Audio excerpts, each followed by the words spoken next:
Don't treat me like a criminal, because I am innocent. The King of Pop has died. He is considered one of the greatest entertainers in the history of music. Over the course of a 4-decade-long career, Michael Jackson became one of the best-selling artists in the history of the US. In the wake of the Me Too movement and the growing awareness about sexual misconduct, the stain lingering over Michael Jackson's legacy is hard to overlook.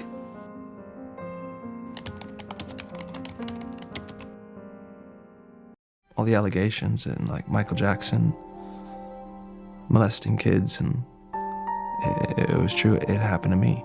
In the somber 4-hour documentary Leaving Neverland, released on the 10th anniversary of Michael Jackson's death, 2 young men in their 30s look into a camera and describe the childhood years when they were sexually abused by Michael Jackson. The documentary sent shockwaves around the world and angered Michael Jackson's fans. But the revelations that Michael Jackson used his influence as a pop star to take advantage of young kids and molest them wasn't anything new. At the height of his fame, Michael Jackson's career was engulfed in allegations of molestation, some dating back to 1993. And since then, and up to his death, there were other allegations, settlements, and a number of lawsuits, all revolving around the sexual abuse of minors. But Michael Jackson was never charged. The documentary Leaving Neverland rekindled people's interest in the sexual abuse allegations surrounding Michael Jackson and what happened behind the closed doors of his 2,700-acre Neverland ranch. But for me, this moment transcends Michael Jackson. It is much bigger than any one person. This is a moment in time that allows us to see this societal corruption. It's like a scourge on humanity. Born into fame, Michael Jackson was always in the spotlight. As a child, Jackson became the lead singer of his family's popular band, the Jackson 5. He later went on to adopt a solo career of astonishing worldwide success. But years into his career, things began to change.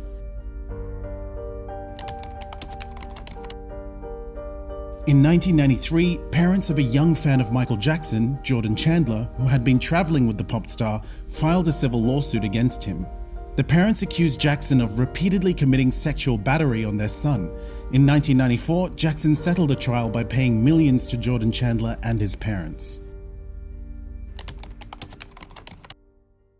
9 years after Jackson's first allegations of sexual abuse became public, he was again in the spotlight.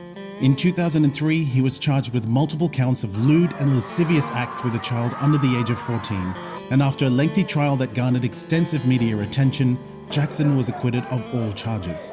One of the key witnesses used by Jackson to claim his innocence in the 1993 and 2003 trials was Wade Robson.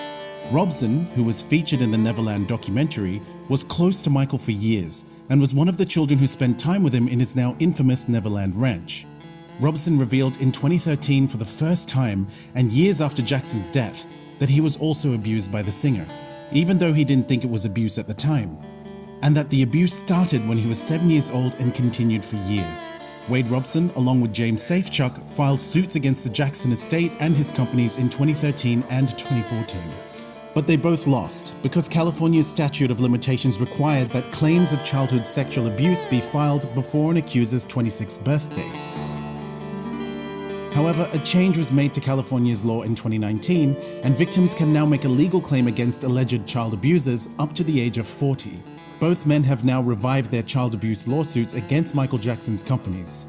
Robson, along with Safechuck, say they received threats from Michael Jackson's fans after speaking out in the Emmy Award-winning documentary.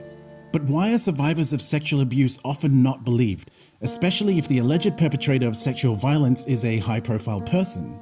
And I think for a lot of people, they're not willing to see their star, their hero, their favorite singer be accused. They don't want to believe that someone they care so much about or who has created songs that have impacted their life so much could do something so heinous. The family of Michael Jackson called the revelations in the documentary public lynching. Michael Jackson's fans have also accused Wade Robson and James Safechuck of lying and seeking money. These people don't even know Michael. They know Michael Jackson, the amazing musician and the amazing superstar. And I'm not taking anything away from Michael's talent as a superstar.